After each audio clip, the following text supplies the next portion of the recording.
Buenos días, hermanos. El Señor siga bendiciendo sus vidas, sus familias, sus proyectos. Es un gusto poder saludarles, es un gusto poder compartir esta palabra con ustedes. Y antes de comenzar a hacer una oración, de agradecimiento a nuestro Padre, a nuestro Dios, y que Él también sea dirigiendo esta exhortación. Amado Padre, bendito Dios, agradecemos por tu misericordia, te agradecemos por tu perdón, te agradecemos por el sacrificio de nuestro Señor Jesucristo en la cruz, que nos permite y nos da la potestad de ser hijos suyos. Gracias, Padre amado, por su misericordia, por esta palabra. Sea usted dirigiendo todo, no sea el hombre, sino sea usted moviendo y orientando esta palabra para que llegue a las mentes y a los corazones de cada uno, de los que van a escuchar. Gracias, Padre, por esta honra de poder compartir tu palabra a la distancia con mis hermanos. Y gracias, Señor. Eternamente gracias por todas las misericordias recibidas sin merecerlas. Todo esto en el bendito nombre de nuestro Señor Jesucristo. Amén. Amados hermanos, compartiendo la palabra, he estado pensando sobre la situación que estamos viviendo y sobre nuestro rol y nuestra actitud que debemos tener ante las circunstancias que estamos viviendo, pero no solo por eso, sino que en verdad es el reflejo de nuestro compromiso, de nuestra intimidad, de nuestra relación real y concreta con nuestro Padre Celestial. Estamos en una situación en que inevitablemente los hijos de luz, los hijos de las tinieblas, los que vivimos en santidad, con la gente que vive en pecado, tenemos que manifestarnos de forma radical. Esa situación se tiene que dar de forma natural y se tiene que radicalizar. En estos tiempos complejos es importante saber que nuestra naturaleza como cristianos es la que debe explorar. Y esa naturaleza no es más que, o entre otras cosas, es ser luz del mundo, ser sal del mundo, ser aquella semilla que da buen fruto y lo da en abundancia. Nosotros sabemos que nuestra lucha no es contra sangre ni carne, que es una batalla espiritual y que en estos tiempos se está manifestando con crudeza y con forma bastante exacerbada, pero creo que es bueno. Creo que es bueno que nuestra naturaleza como hijos de Dios sea manifiesta aún en este tiempo malo para los que podamos eventualmente alcanzar para salvación. Antes de comenzar, ya orientando esta situación de lo que quiero compartir con ustedes, nos vamos a dirigir al libro de Efesios, capítulo 6, versículo del 10 al 18. Así dice la palabra del Señor. Por lo demás, hermanos míos, fortaleceos en el Señor y en el poder de su fuerza, vestidos de toda la armadura de Dios, para que podáis estar firmes contra las acechanzas del diablo. Porque no tenemos lucha contra sangre y carne, sino contra principados, contra potestades, contra los gobernadores de las tinieblas de este siglo, contra huestes espirituales de maldad en las regiones celestes. Por tanto, tomad toda la armadura de Dios para que podáis resistir en el día malo, y habiendo acabado todo, estar firmes. Estad, pues, firmes, ceñidos vuestros lomos con la verdad, y vestidos con la coraza de justicia, y calzados los pies con el apresto del evangelio de la paz. Sobre todo, tomad el escudo de la fe, con que podáis apagar todos los dardos de fuego del maligno. Y tomad el yelmo de la salvación y la espada del Espíritu, que es la palabra de Dios, orando en todo tiempo, con toda oración y súplica en el Espíritu, y velando en ello con toda perseverancia y súplica por todos los santos. Como yo decía en un principio, nosotros estamos en una guerra espiritual y que nosotros los cristianos no desconocemos ese hecho. Es importante que se magnifique la diferencia de nosotros como hijos de Dios con los hijos de impiedad, aquellos que no creen en Dios, aquellos que no han aceptado al Señor Jesucristo como su Señor y Salvador. Aquí se está hablando simbólicamente de un yelmo, de una espada, de un apresto, de un escudo, el escudo de la fe para que podamos detener los dardos del enemigo. Se habla de una formación o se habla de la estructura que un guerrero enfrenta esta situación. Pero Dios le va dando a todo esto simbología. Habla: ceñidos vuestros lomos con la verdad, vestidos con la coraza de justicia, verdad, justicia, calzados los pies con el apresto del evangelio de la paz, justicia, verdad, paz. Sobre todo tomar el escudo de la fe, como decía, para apagar todos los dardos del maligno. Es decir, estamos recibiendo un ataque constante y lo vamos a recibir aún más, con más énfasis, en la medida que el tiempo avance y que se vayan manifestando los hijos de impiedad, por supuesto. Es importante hacer notar que también hace una aclaración, o hace más bien una reclamación, sugerencia, petición, mandato.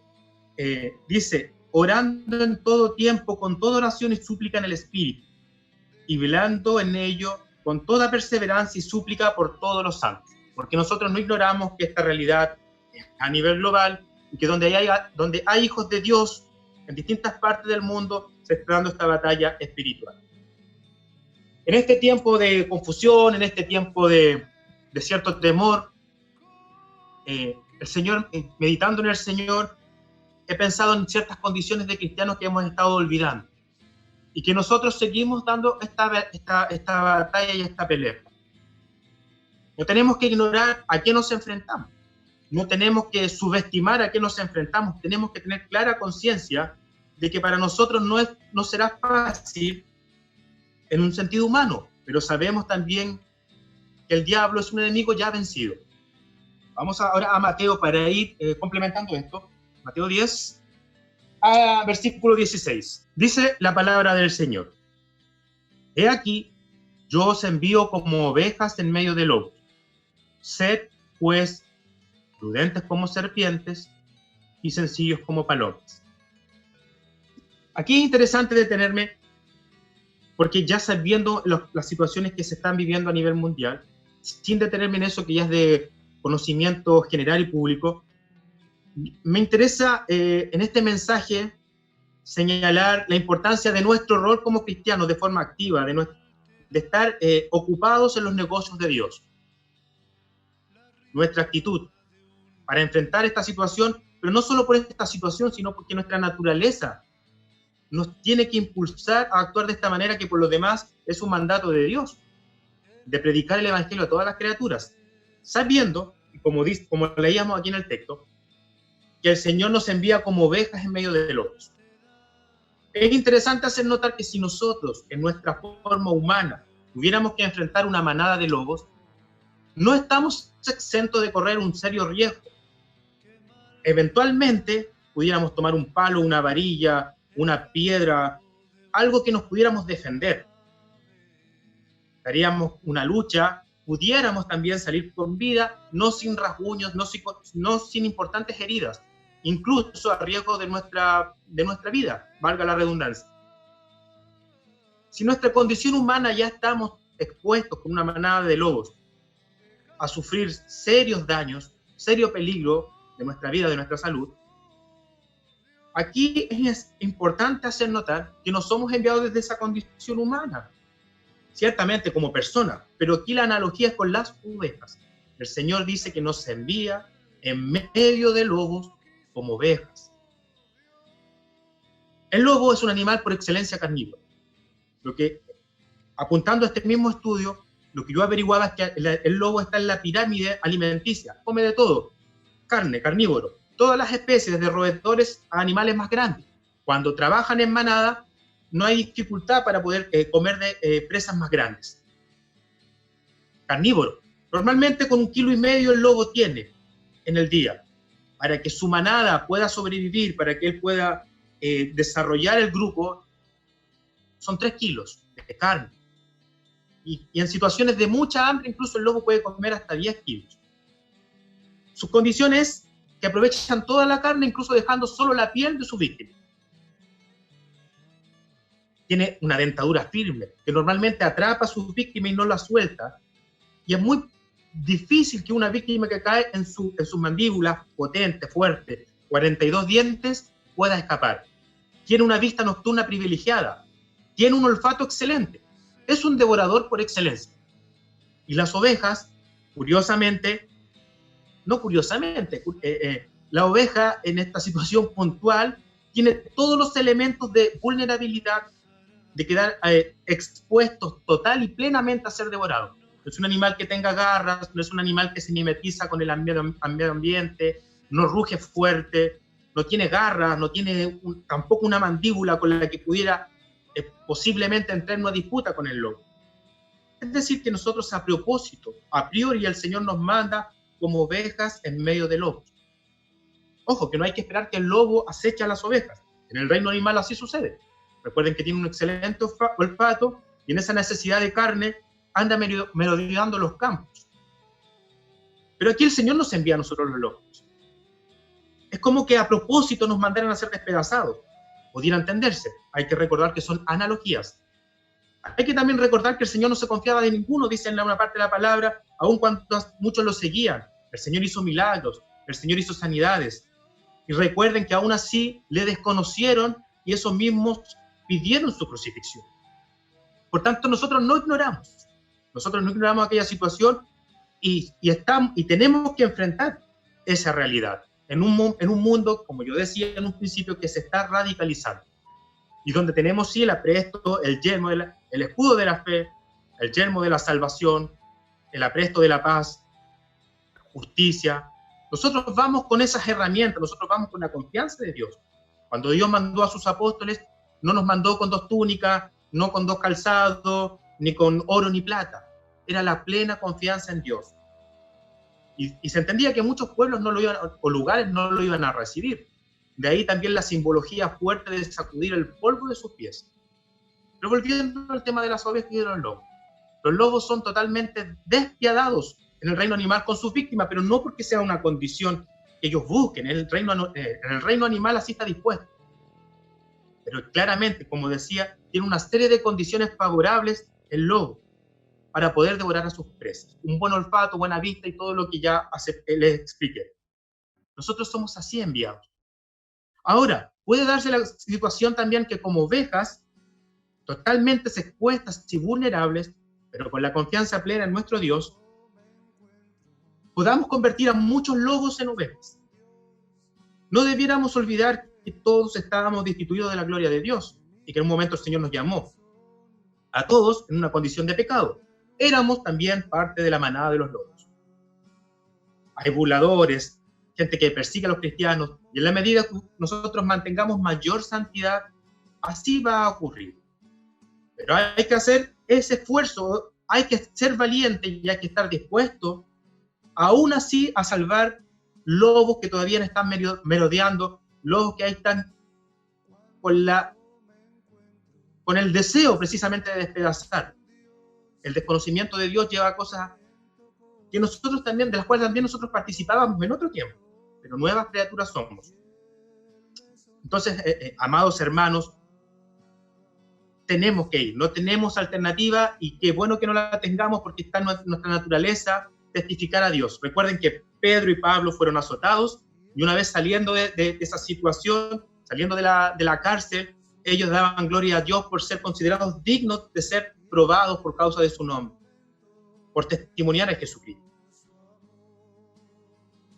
Hay que pensar que estamos viviendo un tiempo en que muchos están llamando principio de dolores y claramente nuestro discernimiento así nos indica. Pero también entendemos que tenemos que ser como las vírgenes prudentes. Hay que recordar la parábola de las 10 vírgenes. 5 insensatas, 5 prudentes. Las prudentes estaban con sus lámparas llenas de aceite más una reserva de aceite. Las insensatas no. A medianoche se vocea, se grita y se anuncia que el esposo viene. El esposo viene y las vírgenes que estaban todas durmiendo despiertan. Me imagino que habrán sacudido sus ropas, habrán restregado sus ojos y entran en un diálogo. Las insensatas le piden aceite a las prudentes. Aquí es interesante ver que como siendo anunciado que el esposo venía, se dio un espacio de conversación y quizás o efectivamente el exceso de confianza de las insensatas les hizo tener la suficiente confianza para ir a comprar y suponer que podían volver a tiempo para poder entrar a las bodas. Sabemos que eso no sucede.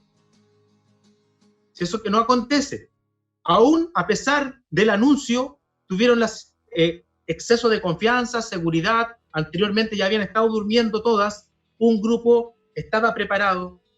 Y la pregunta es, ¿en qué condición se encuentra? Nos encontramos cada uno de nosotros. ¿En qué condición se encuentra usted, hermano? ¿Está siendo prudente, insensato?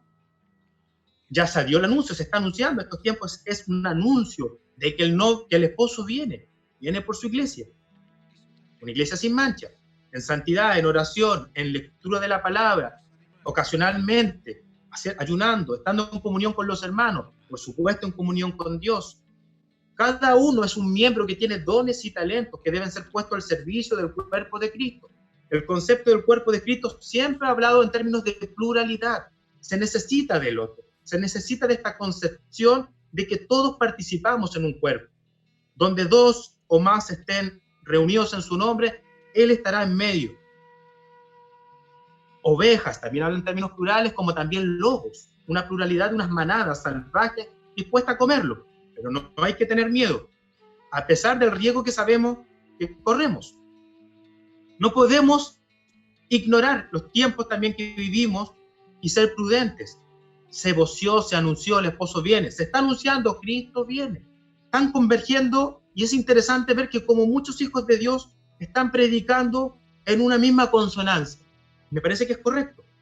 Es muy correcto y es señal efectivamente de que un mismo espíritu, un mismo corazón, unos mismos hechos que nos están demostrando lo que estamos viviendo. No quedarse dormido, no ignorar lo que estamos viviendo, estar preparado y tener esa reserva de aceite tan indispensable, y ya sabemos cómo lograrlo. Repito, oración, mucha oración, incesante oración, palabra de Dios, vivir en santidad, vivir en comunión, y la misericordia. No olvidarse que nosotros tenemos que seguir predicando, que aún tenemos que ir por esas almas, por eso somos enviados como ovejas en medio de lobos, y no olvidarnos de un rasgo fundamental que nos debe a nosotros, que es nuestra naturaleza y nos debe hacer destacar en el mundo. No porque nosotros busquemos destacar, porque cuando la luz está en tiniebla, un haz de luz divide las tinieblas, y es evidente que esa luz debe alumbrar a todos. No se esconde un candelero en un almud, sino que se pone en alto para que alumbre a todos los de la casa. La misericordia. Que no nos vaya a suceder como pasa en el caso de Jonás. Jonás, que fue enviado por Dios y que él rechaza este llamamiento de Dios o esta indicación de Dios de ir a hablar a Nínive, de ir a hablarles el designio de Dios como castigo a esa ciudad.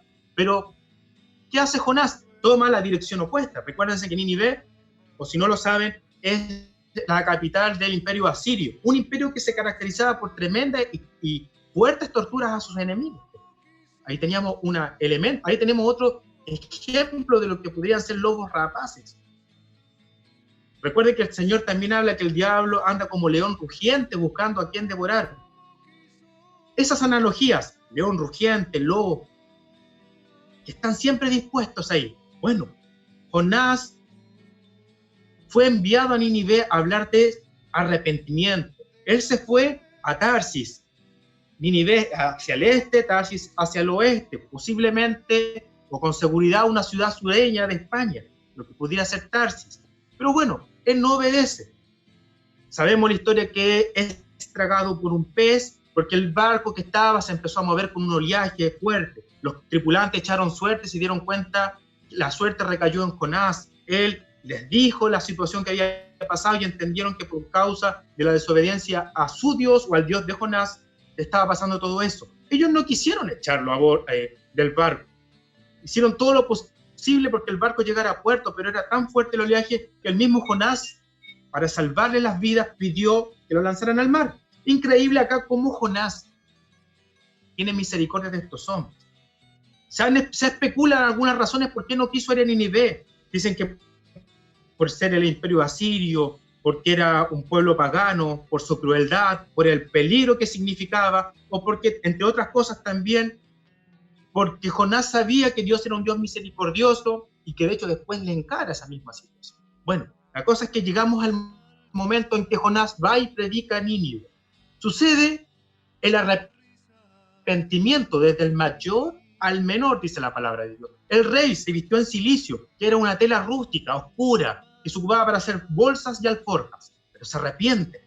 El propósito de Dios, finalmente, cuando entregamos un mensaje del arrepentimiento, la misericordia, actuando, no podemos olvidar aquello. Todavía tenemos gente que rescatar. Tenemos que dar esta batalla que no es contra sangre ni carne, con toda esta postura de soldado que se enfrenta a una batalla que no desconoce, con lobos ya dispuestos, pero que muchos en una transformación, una metamorfosis, serán posiblemente y con mucha seguridad más de algunos puede ser oveja. Lo manda, se arrepiente, y aquí empieza un diálogo con Dios, porque Jonás está molesto, porque finalmente Dios en su misericordia se arrepiente del juicio contra Nínive. Dice desde el mayor al menor, se arrepiente, y dice que se pone afuera a esperar el castigo y la sanción de Dios, a ver qué sucedía, cuando Dios le había manifestado que perdonaba a Nínive, pero él no, al parecer era todavía tira y afloja con Dios, en esta hacer un pujar porque se cumpliera la sentencia, más preocupado de la sentencia que de la misericordia. Se pone, hace una enramada para tener sombra. Luego dice que Dios hace correr un viento caluroso, que empieza a caer este calor, a herir en su cabeza. Dios hace crecer una calabacera en una noche, lo que le genera sombra a Jonás y lo que lo alegra en el momento. Pero a la noche siguiente Dios la seca y se destruye. Jonás también, enojadísimo, incluso dice que desea la muerte, como un niño malcriado. Y dice Dios que ¿por qué se está enojado? Sí, muy enojado, responde él, porque se había secado la calabacera. Anteriormente ya con la rabia de que no se había hecho juicio sobre Nínive, cuando el propósito de los profetas es anunciar arrepentimiento, y en este caso efectivamente se dio. Vuelvo a repetir, Nínive es la capital de Asiria, de un pueblo terrible, que hacía torturas terribles a sus enemigos y estaba en constante lucha con el norte de Israel. Incluso llevó a cautiverio a la parte norte de Israel y al pueblo sirio. Pero bueno, con todo eso se arrepiente. Y Jonás está enojado, no está contento con esta situación. Y Dios le hace ver que algo que no le costó nada, que no significó ningún esfuerzo para él, pues la calabacera, él está más molesto por aquella condición que por los 120.000 que son salvados por el Señor. Y de hecho dice 120.000 en la palabra. 120.000 almas, niños, madres, hombres grandes, mayores. Dios le hace ver aquella falta, aquellos problemas de misericordia. Esta palabra podría ampliarse. Nosotros estamos desobedeciendo muchas veces el llamamiento de Dios. Pero por sobre todo estamos no considerando la misericordia que todavía es oportuna y que todavía es tiempo. Dice que nosotros tenemos que estar ocupados. Es como la parábola de los talentos. A uno le dio 5, a otro le dio 2 y a otro 1. Este padre de familia que sale, o este señor que sale y vuelve. Vuelve y quiere pedir cuentas. El que tuvo 5 trabajó otros 5. Buen siervo y fiel. En lo poco has sido fiel, en lo mucho te pondré. Ven al descanso, al regazo de tu Señor. El que tuvo 2, trabajó 2, hizo 4. Siervo bueno, buen siervo y fiel. En lo poco has sido fiel, en lo mucho te pondré. Ven al descanso de tu Señor. Pero el que tenía 1, lo enterró en la tierra porque tuvo miedo. Le dice, yo sé que eras un Dios que ciega donde no sembraste y que recoge donde no esparciste. Y lo conocía y lo sabía. Pero el Señor le recrimina, le dice que si sabiendo cómo era él, al menos hubiese puesto ese dinero al banco y se lo hubiese devuelto con intereses. Es decir, que Dios le dio dones y talento a cada uno de nosotros, pero no para que le devolvamos lo mismo, y menos con la justificación del miedo. La desobediencia siempre va a ser sancionada por Dios. Y qué bueno que seamos sancionados, porque eso demuestra que somos hijos.